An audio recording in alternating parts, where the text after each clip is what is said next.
ٹھیک ہو گیا. تو شیخ ابھی ان حالات اور اسی لیے میں عرض کرتا ہوں، جن لوگوں نے کہا گریٹر اسرائیل کے وہ ایک دفعہ قائم ہونا ہے اور یہ لازماً قائم ہوگا، تو یہ میرا نہیں خیال کہ اس کو ہم انہی حدود کے تحت گریٹر اسرائیل کہیں کہ جو اسرائیل والے خود یہودی یا زائنسٹ جو چاہ رہے ہیں، جو انہوں نے نقشہ بنایا ہوا ہے اس کے مطابق وہ قائم ہوگا یا کوئی اس کی اور حدود ہوں گی.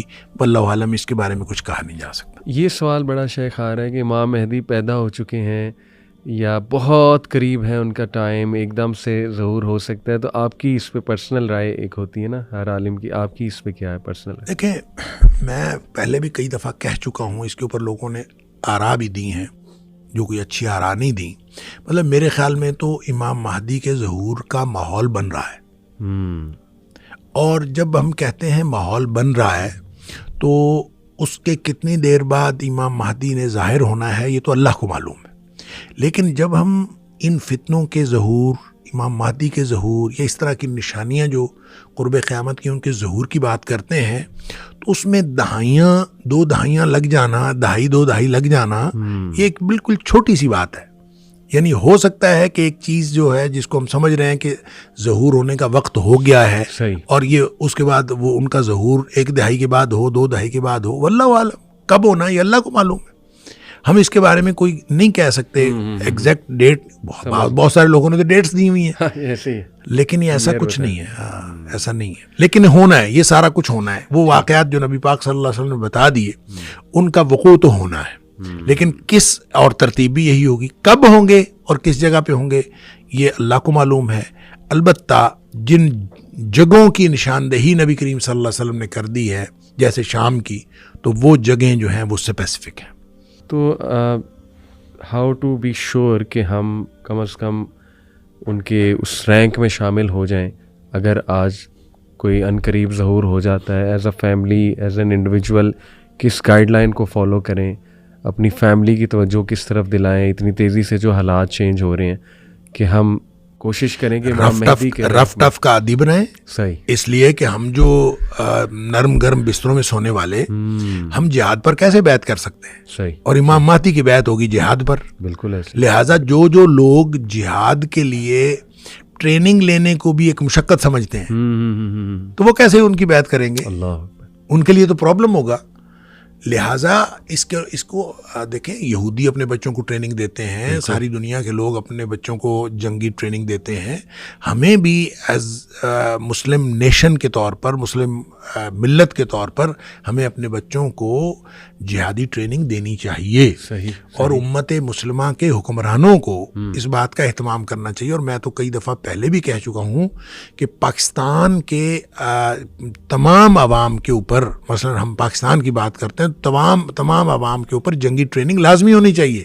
بالکل صحیح. اور یہ بالکل ہر بچے کو، جیسے دیکھیں پہلے NCC ہوتی تھی اسکولوں کالجز کے اندر، میرے دور کی بات ہے یار. ہاں جی، NCC ہوتی تھی، کچھ نہ کچھ ٹریننگ ہوتی تھی. پھر جانباز فورس ہوتی تھی، اس میں کمیونٹی کے لوگ ہوتے تھے، کچھ نہ کچھ ٹریننگ کا سلسلہ. تو میں یہ سمجھتا ہوں کہ ایک خاص عمر کی حد پہ جا کے فوجی ٹریننگ دینی چاہیے، اور قومی لیول پہ اس کو لازمی قرار دیا جانا چاہیے، اور سب لوگوں کو ٹریننگ دی جانی چاہیے. اور جب وہ ٹریننگ موجود ہوگی، رف ٹف کے عادی بنیں گے. دیکھیں کیا حالات بننے ہیں اللہ کو معلوم ہے، لیکن یہ جو کمفرٹ زون ہے نا، اس سے بہرحال باہر نکلنا ہے. اس کمفرٹ زون میں رہ کر امام مہدی کی بیعت نہیں کی جا سکتی، یہ پکی بات ہے. اس سے باہر نکلنا ہے، اور اس سے باہر نکلنے کے لیے آپ کو اپنی ٹریننگ دینی پڑے گی، اپنے بچوں کو اس بات کا عادی بنانا پڑے گا، رف ٹف کا عادی. دیکھیں نا، مثلا دجال کے ظہور کے حوالے سے نبی کریم صلی اللہ علیہ وسلم نے ایک بات فرمائی کہ سارے رزق کے وسائل اس کے پاس ہوں گے. بالکل، سارا کچھ اس کے پاس ہوگا. وہ جس کو چاہے گا وہ دے گا، جس کو نہیں چاہے گا نہیں دے گا. اب کتنی بڑی آزمائش. صحیح بات. صحابہ کہتے ہیں اللہ کے رسول صلی اللہ علیہ وسلم، ہم پھر کھائیں گے کیا؟ یعنی سارے وسائل اس کے پاس، تو ہم کیا کریں گے؟ صحیح. آپ نے فرمایا تمہیں لا الہ الا اللہ پڑھنا، اللہ اکبر پڑھنا، لا حول ولا قوت الا باللہ پڑھنا، یہی کافی ہوگا. اللہ. آپ یہ بتائیں کہ ہمارا پیٹ بھرتا ہے اللہ کا ذکر کرنے سے، لا الہ الا اللہ کہنے سے، اللہ اکبر کہنے سے ہمارا پیٹ بھرتا ہے؟ نہیں بھرتا. نہ ہمارے بچوں کا پیٹ بھرتا ہے. اس کا مطلب یہ ہے کہ اپنے آپ کو اور اپنے بچوں کو اللہ کے ذکر کا عادی بنائیں. اور اس طرح عادی بنائیں کہ ان کی توجہ جو ہے یہ فاسٹ فوڈ اور کھانا پینا اور یہ ساری چیزوں سے ہٹ کے اللہ کے ذکر پر ہو, اور اللہ کے ذکر کی وجہ سے ان کا یہ جو بھوک کی طرف توجہ ہے یہ ختم ہو جائے. صحیح. آپ اللہ کے ذکر میں اس قدر انوالو ہوں کہ آپ کا بھوک کا احساس ختم ہو جائے. بالکل ٹھیک. تو یہ ہے کافی ہونے کا مطلب. ایسے ہی. تو اس کا عادی اگر ہم نے بنایا ہوا ہے اپنے بچوں کو, یہ خود عادی بنے ہوئے ہیں, تو پھر یہ اس وقت سفائز کرے گا, ورنہ تو نہیں. Rough and tough life lifestyle بنانا ہے, کمفرٹ زون سے نکلنا ہے, اپنے بچوں کو اس بات کا عادی بنانا ہے. اور میں تو قومی لیول پہ میں سمجھتا ہوں کہ قومی لیول پہ ہمیں جہاد کی ٹریننگ کرنی چاہیے, اور یہ فوجی ٹریننگ یہ حکومت کو چاہیے, یہ ہمارا کسی گروپ کا کام نہیں ہے. دیکھیں گروپس جب جہادی ٹریننگ دیتے ہیں پھر وہ اپنے اپنے مفادات لیتے ہیں ایسے ہی, اور ان کا کوئی فائدہ نہیں ہوتا. جب نیشنل لیول پہ ہوگی تو وہ نیشنل کاز کے مطابق ہوگی, جب نیشنل کاز کے مطابق ہوگی تو اس کا فائدہ بھی پھر ملی لیول پہ ہوگا, قومی لیول پہ ہوگا. تو اس کو حاصل کرنے کے لیے پھر جب کبھی امام مہدی کا ظہور ہماری زندگیوں میں ہوتا ہے, ہماری زندگیوں کے بعد ہوتا ہے, اگلی نسلوں میں ہوتا ہے, جب بھی کبھی ہوگا ہماری نسلیں اس کے لیے تیار ہوں گی. بالکل ٹھیک. اور جب تک ہم نے اپنی نسلوں کو اس کے لیے تیار نہ کیا, میں یہ سمجھتا ہوں بہت بڑے فرض سے غفلت برتیں گے جب ہم نے تیار نہ کیا. شیخ یہ کیس اسٹڈی بڑی زبردست سورہ البقرہ میں ہی ہمیں ملتی ہے. میں اکثر اس پہ غور بھی کرتا ہوں کہ دیکھیں حضرت موسیٰ علیہ السلام اپنی قوم کو لے کے 40 سال نہیں انٹر ہو سکے بیت المقدس میں. کیا یہ ہے وجہ کہ دے آر ناٹ ریڈی؟ جو قوم تھی اس نے جہاد سے بھی انکار کر دیا تھا اور شرک میں بھی پڑ گئے تھے.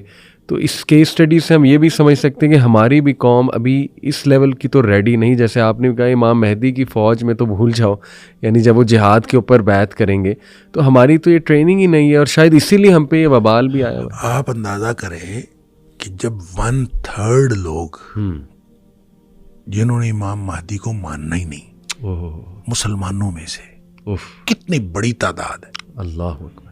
اگر ہم 1.5 ارب ہیں جی تو اس کا مطلب ہے 50 کروڑ نے نہیں ماننا.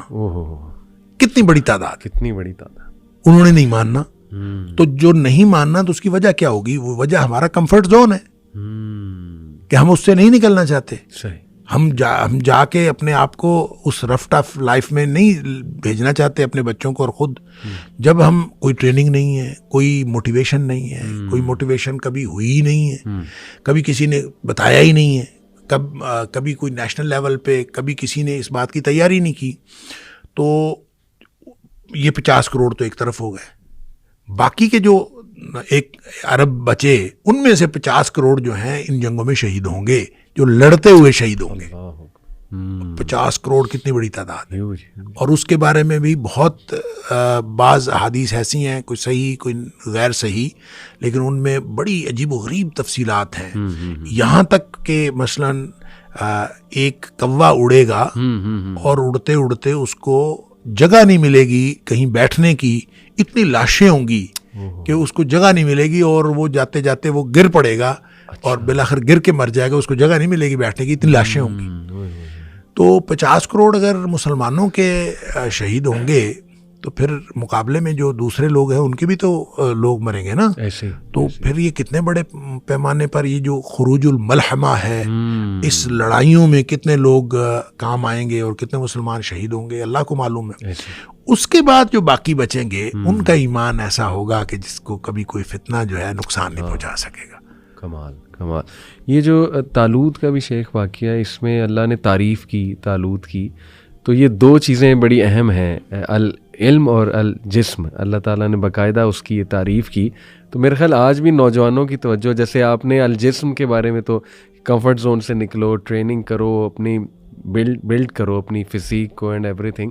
علم کا بھی بہت گہرا اصل میں قیادت کے لیے عام طور پہ لوگوں کا خیال یہ ہوتا ہے, اور یہی خیال بنی اسرائیل کا تھا. اس جو آپ طالوت کی بات کر رہے ہیں کہ ان کا خیال تھا 2 چیزیں عام طور پہ بنیاد سمجھی جاتی ہیں قیادت کرنے کے لیے, یا ملک کی باغ ڈور ہاتھ میں لینے کے لیے, یا امارت کے لیے. صحیح. وہ ایک دولت ہے اور ایک نسل ہے. آپ خاص نسل سے ہوں, خاص خاندان سے ہوں, اور آپ دولت مند ہوں, صحیح. یہ دو چیزیں ہوں تو پھر سمجھا جاتا ہے کہ آپ وہ بیسک کوالیفیکیشن پوری کرتے ہیں کہ جب آپ کو جو ہے وہ مل جائے. تو یہی بیسک کوالیفیکیشن سمجھی تھی بنی اسرائیل نے, اور انہوں نے اسی لیے اعتراض کیا تھا. انہوں نے کہا تھا کہ ان کو مال کے اندر بھی ان کو کوئی ہم سے جو ہے وہ فوقیت نہیں دی گئی, اور نسلی طور پر بھی یہ اس نسل میں سے نہیں تھے جس کو یہودی جو ہیں وہ اپنے میں سے برتر نسل سمجھتے تھے, اس میں سے نہیں تھے. لہٰذا قبیلے کے اعتبار سے بھی اس میں سے نہیں, دولت بھی ان کے پاس نہیں, تو کس لیے ان کو جو ہے وہ ہمارے اوپر فوقیت دی گئی. اس کا جواب دیا گیا کہ تم جن دو چیزوں کو بنیاد بنا رہے ہو وہ بنیاد ہی غلط ہے. بنیاد ہے جسم اور یعنی جسمانی قوت اور علم. جس کے پاس بسطتاً فی العلم والجسم, جس کے پاس علم ہے اور جس کے پاس جسمانی قوت ہے, یہ دو بنیادیں ہیں, اور اس بنیاد پر طالوت کو جو ہے وہ امیر بنایا گیا ہے اور بادشاہ بنایا گیا ہے.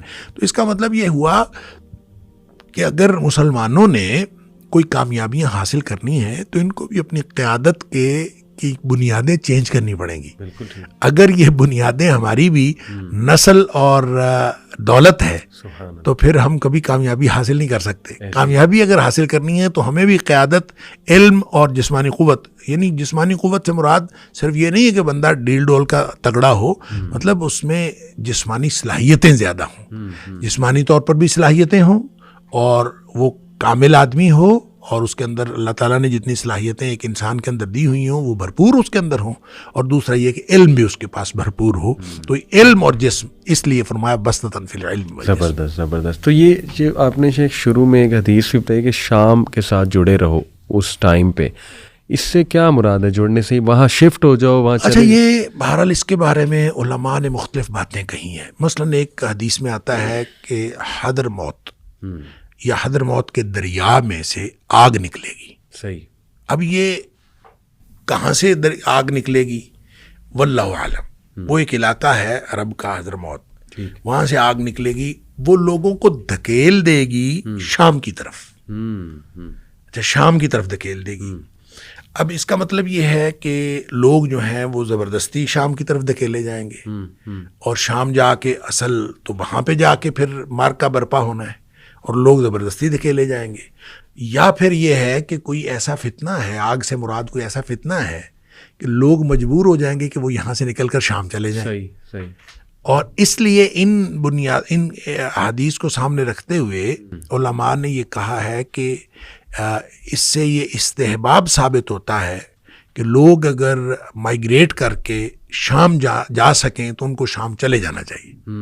اور شام سے مراد ونس اگین میں یہ کہوں گا کہ وہ سیریا نہیں ہے, ٹھیک ہے, یا جس کو ہم سوریا کہتے ہیں, یہ نہیں ہے صرف, یہ بھی اس میں شامل ہے, اور اس میں اردن کا علاقہ بھی شامل ہے, اس میں فلسطین کا علاقہ بھی شامل ہے, اس میں لبنان کا علاقہ بھی شامل ہے, اس میں قبرص کا کچھ علاقہ بھی شامل ہے, اس میں ایک صوبہ جو ہے وہ ترکی کا بھی شامل ہے. صحیح. تو وہاں جانا چاہیے. یہ اگر کوئی جا سکے تو وہ جانا چاہیے. استحباب ہے, اس کے اندر کوئی لازمی نہیں ہے. نبی پاک صلی اللہ علیہ وسلم نے حکم نہیں فرمایا. اگر وہاں جانا ضروری ہوتا اور یہ ہجرت ضروری ہوتی, بعض اوقات دو ہجرتوں کا بھی ایک حدیث کے اندر ذکر ہے کہ وہ جو ہجرت مدینہ ہوئی تھی اس ہجرت کے بعد ایک اور ہجرت ہوگی, اور وہ جو ہجرت ہوگی وہ بھی اسی طرح سے ایمان کی بنیاد ہوگی, ایمان کی بنیاد پہ ہوگی جس طرح سے ہجرت مدینہ ہوئی تھی. تو اس ہجرت سے مراد بھی ہجرت الشام جو ہے وہ یہی مراد لیا جاتا ہے. واللہ عالم. بالکل صحیح. اور یہ مستقبل کی باتیں ہیں, اس کے بارے میں آپ یہ کوئی حتمی بات نہیں کر سکتے. بالکل, میں سمجھ رہا ہوں. اور اس سے یہ بھی مراد لی جا سکتی ہے وہاں جو جماعت جہاد کر رہی ہے جس کے ساتھ اللہ کی مدد ہے, تو ان کے ساتھ بھی شامل ہونے کی کوشش کی جائے. بالکل ہونی چاہیے. دیکھیں, وہ جو جب تک امام مہدی نہیں آتے کنفیوژن اس وقت تک ہے. بالکل ٹھیک.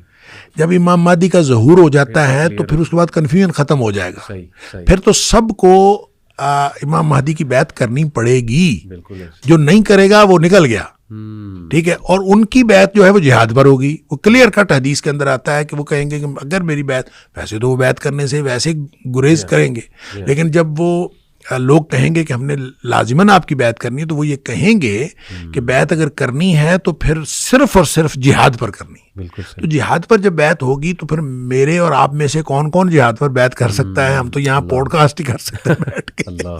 تو جب ہمارے اندر کوئی قوت ہوگی, کوئی موٹیویشن ہوگی, کوئی ہم نے ٹریننگ لی ہوگی, یا ہمارے اندر کوئی ان کے ساتھ مل کے دیکھیں. آج آپ غزہ کے حالات دیکھیں نا, آپ دیکھیں شام کے اندر کیا کچھ ہو رہا ہے, اور جو کس طرح سے ان لوگوں نے جو ہے اپنی زندگیاں اس کے اندر لگائی ہیں. تو ہم اگر اس طرح سے زندگیاں لگانے کے لیے تیار ہوں گے تو امام مہدی کی بیعت کریں گے. بالکل صحیح. اور کیونکہ اس کے بعد تو پھر ملحمہ ہے, خروج الملحمہ. صحیح جی. اور خروج الملحمہ جب ہو جائے گا تو پھر تو آل اوور دا ورلڈ جنگ ہوگی. ایسے پھر تو ایک ورلڈ وار 3 ٹائپ سچویشن. اور وہ جو جنگ ہے اس میں ظاہر ہے آپ کو حصہ لینا پڑے گا. نہیں حصہ لیں گے تو آپ ختم ہو جائیں گے, مار دیے جائیں گے. شیخ ایسا بھی کچھ ہمیں ملتا ہے کہ مسجد اقصیٰ کو گرا دیا جائے گا, شہید کر دیا جائے گا, کیونکہ یہ 3rd ٹیمپل کی کوشش تو کر رہے ہیں جو زائنسٹ ہیں. تو حدیث میں بھی کچھ ایسا ہمیں ملتا ہے. اچھا یہ نا ایسی کوئی روایات ہیں, لیکن صحیح بات یہ ہے کہ میرے صحیح علم میں نہیں ہے ایسی کوئی بات. میرے علم میں نہیں, میں یہ نہیں کہوں گا کہ ایسا کچھ نہیں ہے, میرے علم میں نہیں ہے. ٹھیک ہے. تو لیکن لیٹ سے اگر شہید ہو بھی جاتی ہے تو اس حدیث کی روشنی سے تو یہی پتہ لگ رہا ہے کہ انشاءاللہ امام مہدی وہیں پہ موجود ہوں گے اور مسلمان دوبارہ سے اس کو ریکانکر کر چکے ہوں گے. خوشخبری تو ہے ہمارے لیے. ایسے دیکھیں دجال جو یاجوج ماجوج ہے, یاجوج ماجوج کی وجہ سے یہ جو مسلمان جو جا کے ہوں گے کسی ایک جگہ پہ, یہ جو دجال کی وجہ سے اور پھر یاجوج ماجوج کی وجہ سے مسلمانوں نے ایک جگہ پہ کنفائن ہو جانا ہے. صحیح. ٹھیک ہے. پھر مسلمانوں نے نکلنا ہے, پھر وہ عروج ثانی ہوگا. صحیح بات. یعنی لڑتے لڑتے لڑتے لڑتے ایک دفعہ ان کا بالکل محدود ہونا ہے, اور پھر اس کے بعد ان کو اللہ تعالیٰ نے کامیابی دینی ہے. تو یہ ایک لڑائیوں کا سلسلہ ہے بہرحال, اور اس کا آغاز میں سمجھتا ہوں وہ جو شام سے ہو چکا ہے.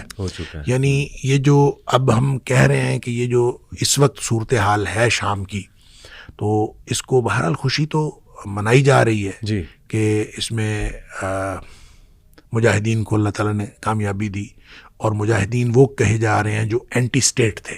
صحیح. ٹھیک ہے. جو ان کے باغی تھے. اب ظاہر ہے کہ ان لوگوں نے ایک بڑی جد و جہد کی ہے 2011 سے لے کر اب 13 سال ہو گئے, اور 13 سال کی جد و جہد کے بعد ایک دم کیا ہوا کہ جو ریاستی فوج ہے اس نے کوئی مزاحمت ہی نہیں کی. جب کہ انٹرنیشنل لیول پہ ہم نے دیکھا کہ پچھلے 11 سالوں میں رشیا نے بشار کی مدد کی ہے. جی. اور رشیا نے بشار کی مدد کی, اور رشیا کے اڈے موجود ہیں وہاں پہ. صحیح. ایسے ہی. اور ایک دم کیا ہوا کہ رشیا جو ہے وہ بالکل انہوں نے بھی مدد نہیں کی, اور ریاستی فوج نے بھی کوئی مزاحمت نہیں کی, اور ایک دم اتنے وہ کمزور ہو گئے. ایسے ہی وہ کہتے ہیں جو لڑتے لڑتے کمزور ہو گئے, تو لڑتے لڑتے وہ کمزور ہو گئے تو مجاہدین بھی کمزور ہوئے. تو بہرحال یہ ایک اس کے اندر سوچنے کی بات ہے. اور پھر جو وہ دوڑا ہے بشار تو وہ گیا ہے رشیا, اور جو اس میں رشیا نے بیان دیا ہے انہوں نے کہا جی ہماری آپس میں انڈرسٹینڈنگ ہوئی ہے. اچھا. اور انڈرسٹینڈنگ کے ساتھ ہم نے ان کو, رشیا نے جو بیان دیا ہے انہوں نے کہا کہ بشار حکومت ان کے سپرد کر کے آیا ہے, فرار نہیں ہوا, باقاعدہ انڈرسٹینڈنگ کے تحت اس نے ان کو دی ہے, اور یہ وہاں سے نکلا. اب دیکھیں کتنی باتیں, کتنے ifs and buts ہیں اس کے اندر, اور کتنے questions ہیں. اور ایسا نہیں ہے کہ ہم کہیں کہ یہ بس ہو گیا ہے, اب اس کے بعد کیا ہونے والا ہے واللہ عالم. یہ آگے کیا ہوگا کچھ نہیں سمجھ آتی کہ کیا ہوگا. اور امید بس کی جا سکتی ہے اللہ تعالیٰ سے, اس لیے کہ مسلمان کبھی اللہ تعالیٰ سے امید ختم نہیں کرتا. لا تقنطوا من رحمت اللہ, ہر چیز سے امید ختم ہو جائے تو اللہ کی رحمت سے پھر بھی مسلمان امید رکھتا ہے. امید ہمیں ہے, لیکن حالات بہرحال کبھی شام کے اچھے نہیں ہیں. اور شام کو جب ہم اس سینس میں دیکھتے ہیں جس سینس میں نبی پاک صلی اللہ علیہ وسلم نے بتایا, تو اس میں فلسطین شامل, اور فلسطین کے غزہ کے جو حالات ہیں وہ ہمارے سامنے پہلے ہی ہیں. لہٰذا اوور آل اس سچویشن کو دیکھیں تو شام کے اندر جب نبی پاک صلی اللہ علیہ وسلم فرمایا تھا کہ اذا افسد الشام, جب شام کے اندر خرابی پیدا ہو جائے, فساد پیدا ہو جائے فلا خیر فیکم، تو پھر تمہارے لیے کوئی خیر نہیں ہے اس کا۔ میں ایک ویڈیو بھی شیخ دیکھ رہا تھا، یہ نیتن یاہو جو ہے اسرائیل کا پرائم منسٹر، اس نے بیان دیا ویڈیو میں، یوٹیوب پہ ویڈیو موجود ہے، کہ یہ ہماری وجہ سے دیکھو تم لوگوں کو کامیابی ملی، کیونکہ ہم نے ایران کے جتنے ملیٹنٹ گروپس تھے اور جہادی گروپس تھے ان کو ہم نے جا کر چیک کیا، سبق دلایا، تو اس سے ریبلز کو موقع ملا، وہ کریڈٹ اپنی طرف شفٹ کر رہا تھا۔ دیکھیں کریڈٹ شفٹ کر کے پھر انہوں نے 85 مقامات پر حملہ کر دیا، ایسے ہی اور جتنا بفر زون تھا اس کے اوپر قبضہ کر لیا، بالکل، یعنی اور گولان کی پہاڑیوں کے اوپر بھی قبضہ، یعنی یہ عجیب و غریب بات ہے بہت عجیب کہ وہ ادھر سے انہوں نے فتح حاصل کی ہے یا انہوں نے دمشق پر قبضہ ان کا مکمل ہوا ہے، تو آپ جو ہے اس کے اوپر جو ہے نا حملہ کرنا شروع کر دیا ہے۔ اور مزے کی بات ہے اس میں رشیا ریزسٹ بھی نہیں کر رہا، رشیا کے حالانکہ وہاں پہ بیسز موجود ہیں اور رشیا ریزسٹ نہیں کر رہا، اور یہ سمجھ نہیں آ رہی یہ کیا ایک بہت بڑی کنفیوزڈ سچویشن ہے۔ اور اس سچویشن میں بہرحال میں نے پہلے جیسے کہا امید تو رکھنی چاہیے، لیکن مسلمانوں کو آنکھیں کھولنی چاہیے اور آنکھیں کھول کے رکھنی چاہیے ہو کیا رہا ہے۔